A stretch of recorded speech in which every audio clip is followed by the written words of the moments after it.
Hello everyone, this is Himanshu Barak, and today I'll be doing executing the codes of project 1 and 2 of the course NAND2TETRIS. So first of all, we need to download the software. The software is a free software and we can download it from the official site of NAND2TETRIS.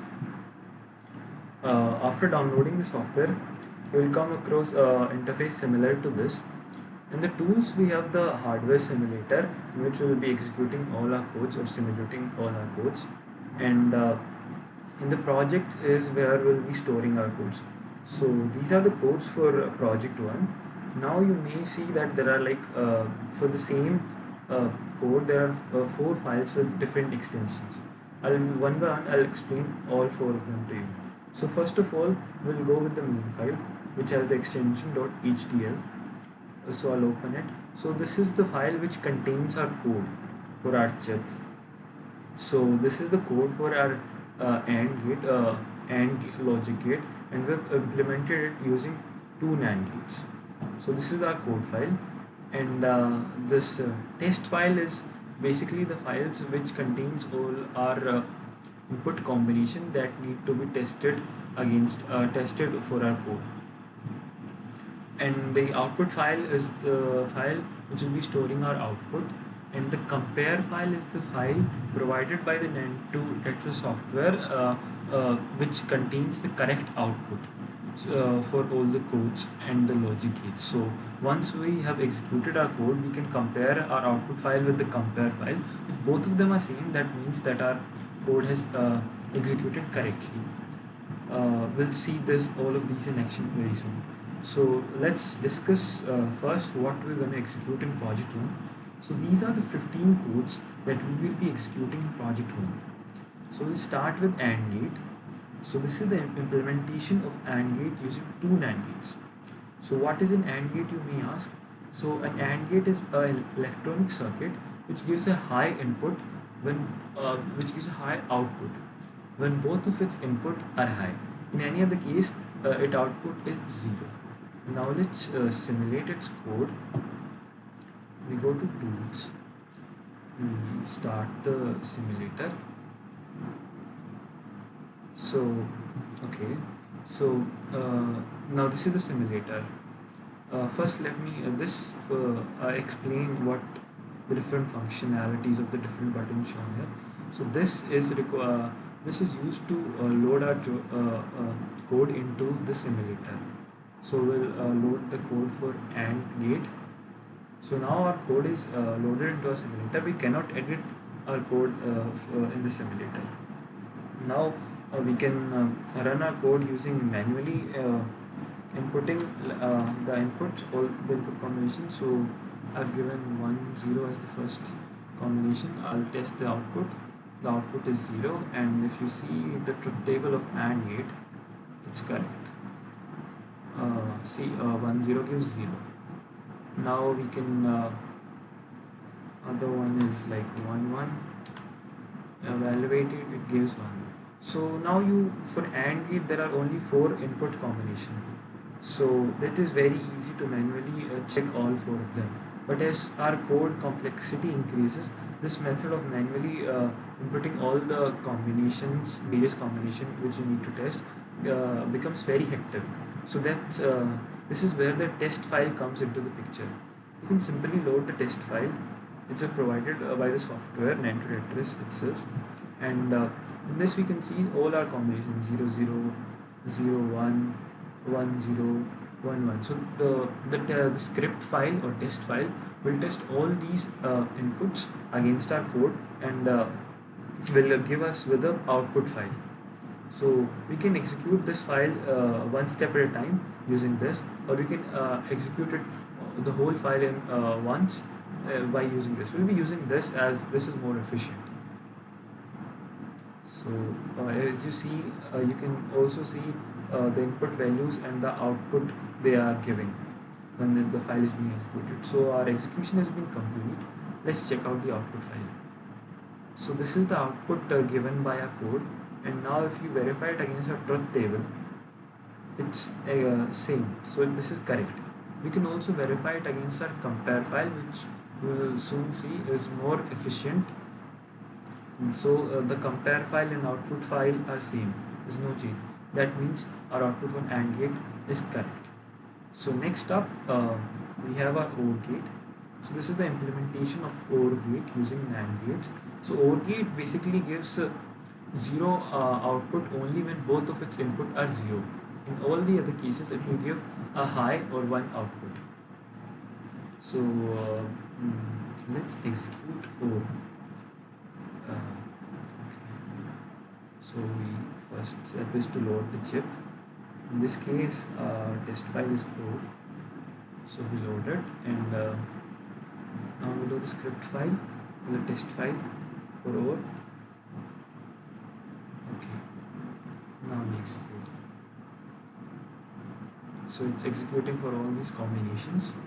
So our execution has comparison has ended successfully. We now check the output file. So this is our output file. This is the truth table obtained after executing our code.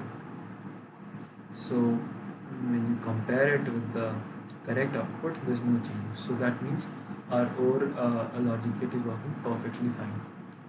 Next up, we have the NOT gate, which is basically an inverter. So it inverts the input provided. It can be implemented using a single NAND gate, and that's exactly what we've done here. I'll show you the code. So this is the code.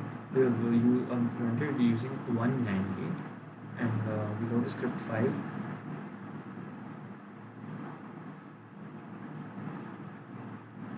Okay.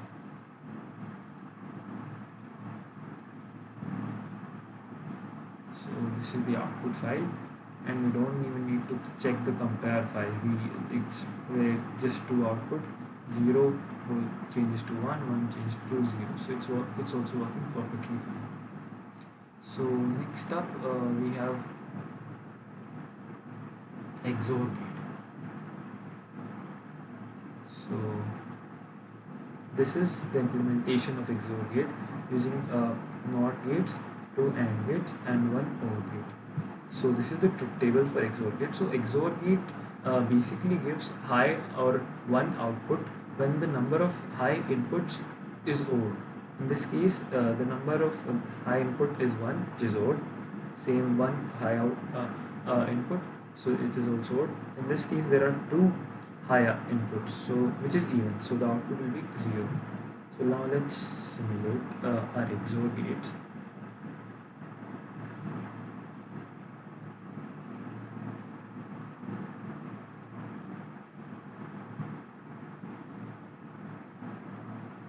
As I said, 2 NAND gates, 2 NOT gates, and 1 OR gates. So let's see the output. So this is the truth table that has been derived from our code, or the output of our code. We check it against the compare file, and there's no change. So this also is working perfectly fine. So up till now we've discussed our logic gates for single bit. Now we'll discuss our logic gates for 16 bits. We'll first start with the AND gate, 16 bit. So it's implemented using the basic AND gate for 1 bit. So in this there are 16 AND gate comparison. In the normal AND gate there was just one comparison, like one AND gate was used. Now here there are 16 AND gates used. So we load the test file.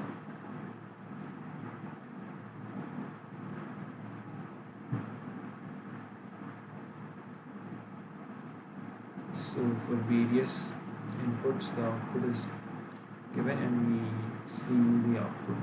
So this is the 16-bit input that we were provided with.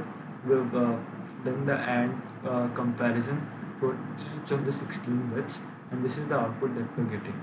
Let's compare it with the compare file. There's no change, so this is working perfectly fine. Now we move on to OR gate for 8 bits, and then we'll check OR gate for 16 bits. So this is an OR gate for 8 bits. There are 8 basic. The base for this is the simple OR gate for, and 8 of the OR gates are used here. So I'll just load the test file, and so we're executing the file. So the file has been executed. We check the output. So this is the output that we've received. Now let's verify it. So the compare file is also same. So our output is correct. Now we check for 16-bit OR gate. As you must have predicted that this will contain 16 OR gates and 16 OR comparisons will be there. So we wrote the script for this. We run the script. It tests again all the possible inputs,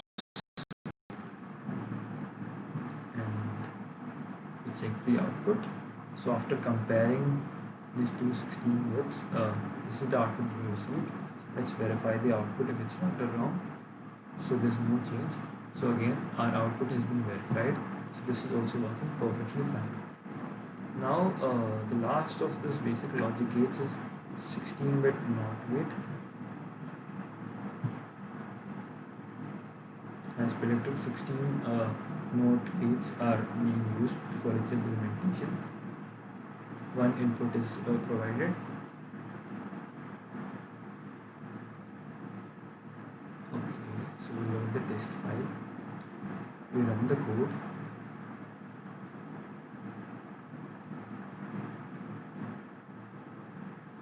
So the output that we are getting is this, and you can see that all the zeros have been converted to 1, 1 to zeros. We'll still verify it with the compare file, no change. So this is also working perfectly fine. Now moving on, next up we have is a multiplexer. So multiplexer is basically a 3-input gate that uses, like, one of the input is a selector bit. So a multiplexer takes 3 input and outputs only one output, and that the output that will be outputted is decided by the selector input, the third input that is. So this is the truth table for a 2x1 multiplexer. Let's see its simulation.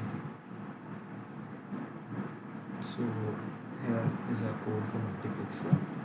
As was shown in the diagram, it's simply being implemented using a NOT gate, AND gate, and OR gate. So below the test file,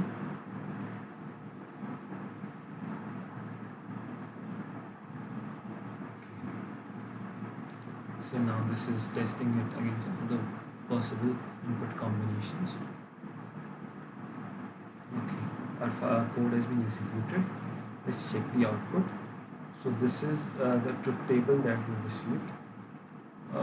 We can compare it with the compare file, or if you want you could compare it with internet, but that's the compare file, it's the same, more efficient.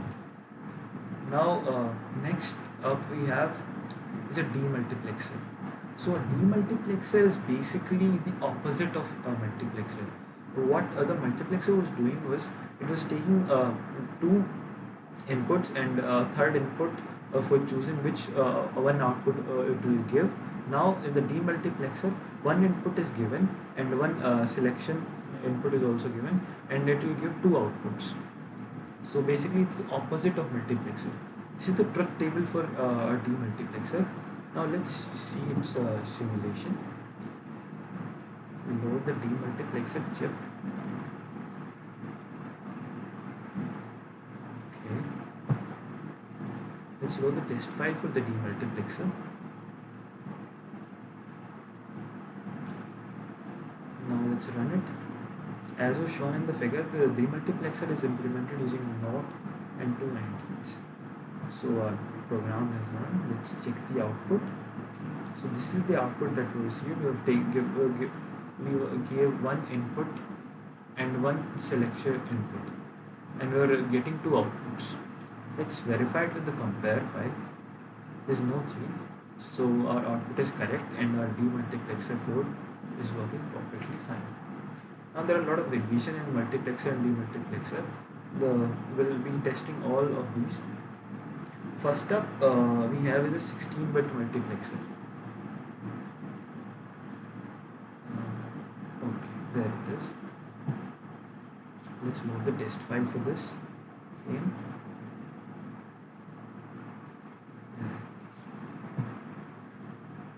So as you must have predicted, a 16-bit multiplexer has 16 multiplexers.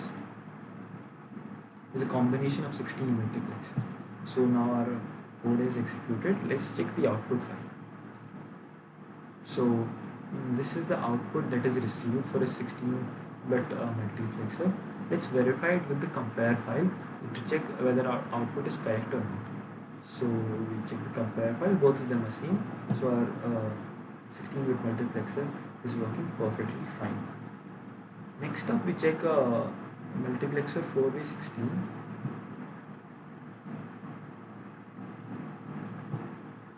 We wrote the script file for this.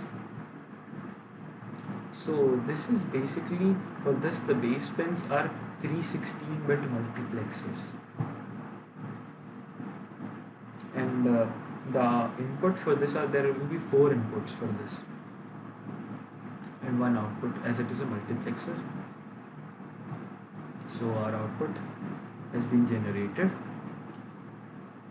Okay, so it's a bit hard to see the output properly here, so I'll open the notepad file for better visualization. Projects, first project, and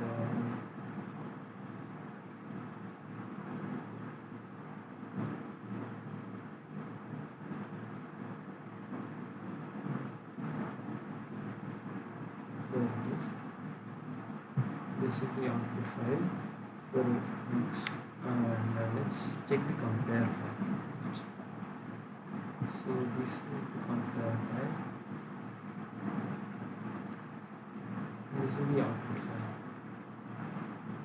Okay. So as you can see, both of these files are same. So this again, so our code is working perfectly fine.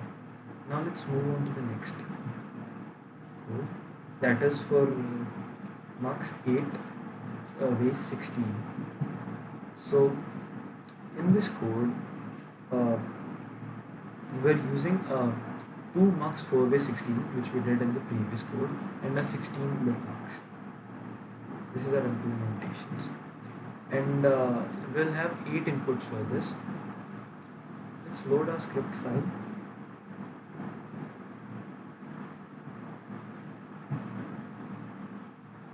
And as it is a multiplexer, so there will be only one output for all the 8 inputs. 9th is a selector input.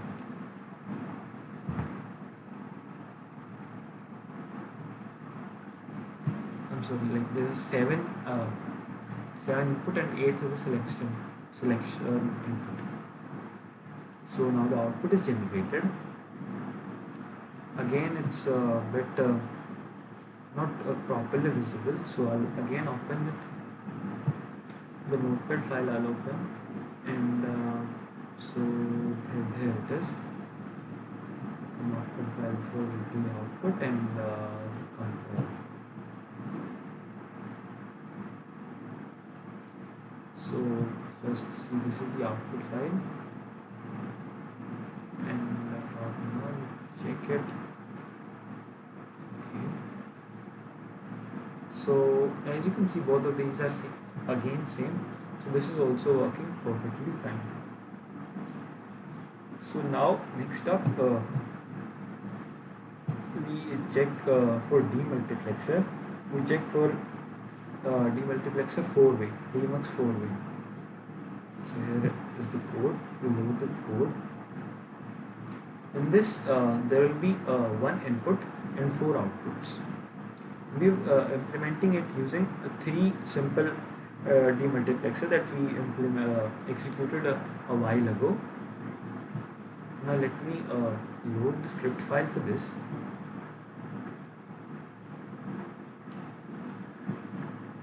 Okay, let me run the file. So we should be getting 4 outputs, and the input are 2 input. One is the input and one is the selection input. So as predicted, we have 4 outputs. Now let's verify it against the compare file whether it's correct or not. So there's no change. So our output is absolutely correct. Moving on, we move on to the last code in our project 1, that is Dmux 8-way. In this we have 8 outputs and 2 inputs. One of them is the input bit and second is the selection input. These are the 2 inputs that we have. So let me load the script file for this. Okay, let's run it. Also, we have implemented this Dmux 8-way by using 7 normal demuxes, like 2 1x2 demultiplexers. Now let's quickly check the output that we are receiving and whether it's correct or not.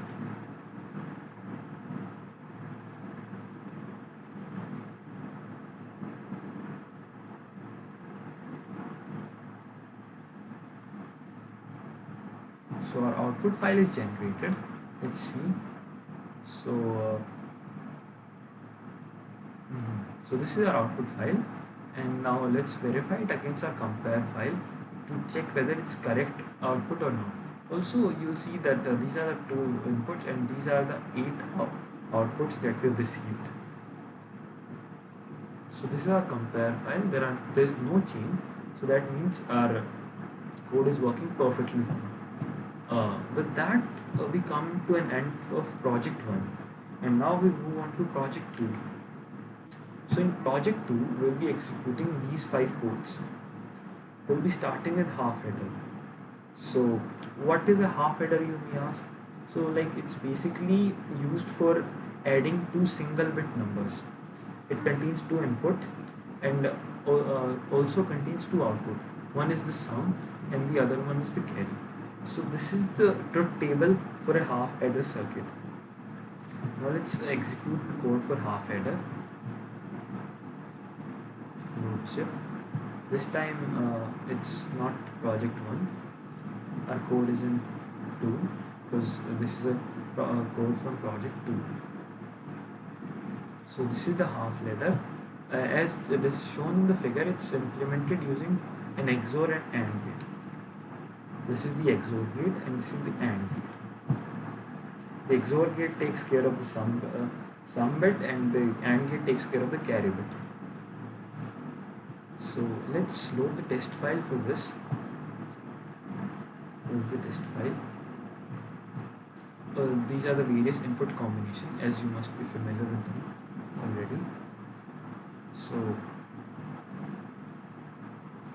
now our code has been executed. Let's check the output. So this is the truth table that we have received. For there are 2 inputs, 2 outputs. For 0 0, the sum is 0, carry is 0, which makes sense. For 0 1, the sum should be 1, the sum is 1. For 1 0, sum should be 1, sum is 1, carry will both be 0. For 1 1, there will be a carry, and the sum is 0. So it's correct, but let's also verify it with the compare file. No change. So our half ladder code is working perfectly fine. Next up, we check for full ladder. So the full ladder also adds 2 inputs, but additionally it also adds a carry bit from another adder. So this is, as you can see, is the carry bit. Now for the implementation of a full ladder, we require 2 XOR gates, 2 AND gates and 1 OR gates. So let's simulate the code for the full ladder.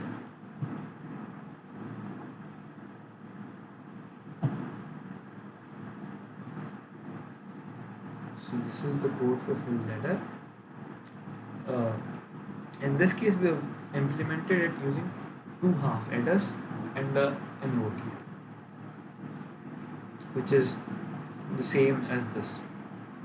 If you check, one XOR and AND is one half adder, another XOR and is another half adder, and the OR gate. So it's in perfect harmony with our code and our figure. So let's load the script for this. So let's run the program.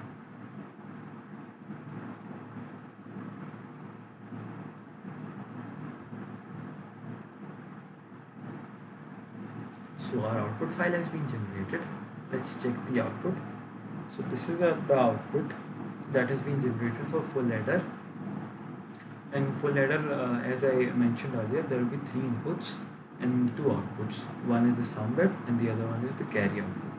In this one is the carry from a previous adder. So let's verify our output against the compare file to check if it's correct or not. So again, there is no change. So our code is working perfectly. Next up, we'll be checking for add 16. So basically what this does is it compromises of 16 full adders and 1 half adder, which is for carry. So it adds 2 16-bit values. This is the main function of add 16, and it also ignores the significant carry bit. So the most significant carry bit is ignored during the addition. So let's see its simulation. And so as I said, there are 16 full adders and 1 half adder, and these are the 2 inputs, and we will get the sum. So 1 output. Let's load the test file for this.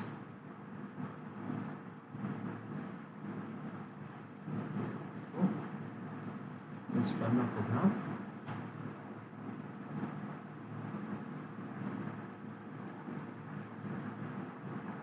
So our output file has been generated. Let's check. So these are the 2 inputs, like all the combination for the 2 16-bit inputs, and this is the output. Let's verify it against our compare file to check whether it's working correctly or not. So again, so there's no change. So our code is working perfectly fine. Next up, we have increment 16. So increment 16 is, as you can see from the figure, it's implemented using 16 half adders. The carry bit of the half adder is passed on to as input to the next half adder. So basically what the purpose of increment 16 is, it increments the input by 1. So let's see it in action. Let's load the code.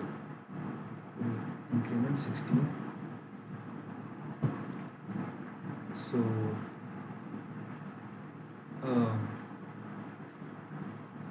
as you can see the code, it's used it is implemented here using add 16, which is same as 16 half adders. So we load the script file. Sorry. Yes.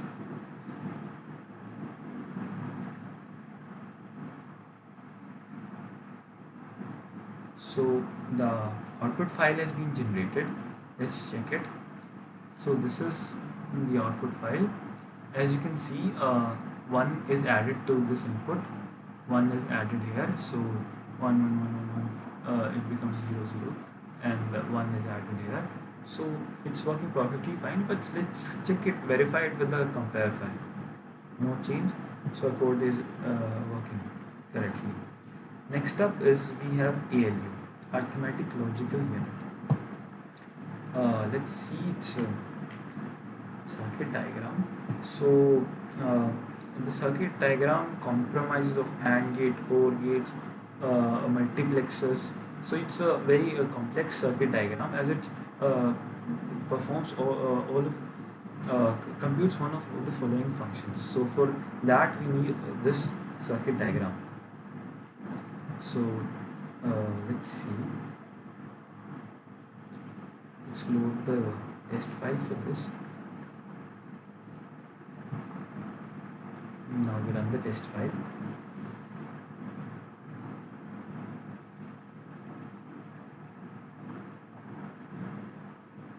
There are a lot of input combinations, so this is going to take some time, as there are a lot of combinations, as I said. You can see in the codes we've used, as I said, multiplexer note 8 and multiplexer 16. So our code should be executed anytime, and yes, the code has been executed and our output file has been generated. So let's see the output file. So you probably can't see it properly here, so I'll open it in Notepad just to show it properly. You should see this is the output file. This is the output, and let's see the compare. Okay, this is now as you can see, both of these files are same, so our output has been verified and our code is working correctly. With this, we come to an end to our project 2 and also to this video. I've thoroughly enjoyed making project 1 and 2, and I hope you also enjoy watching this video. Thank you.